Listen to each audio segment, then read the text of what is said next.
Chanel, the New York City Mayor-elect Eric Adams said during his campaign that he wants to provide doulas to all first-time mothers in the city. Do you think this approach will be effective, or do you think that it needs to be more targeted to women in specific areas or from specific demographics? I mean, I definitely think that all individuals should have access to a doula should you want one through your reproductive life course. I think that that's important.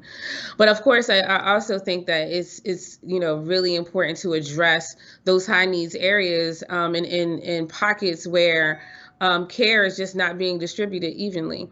And how the mayor chooses to do that, I hope is really centered in, a community-based approach where we are bringing in folks who are experiencing or who have experienced the adverse effects of what happens when someone doesn't listen. When we look at individuals like Amber Rose Isaac, when we look at Denise Williams, who recently lost her life, during the postpartum period, she went to go seek out healthcare services at a hospital, and 3 days later was pronounced dead, and her family still hasn't heard any answers as to the reason why.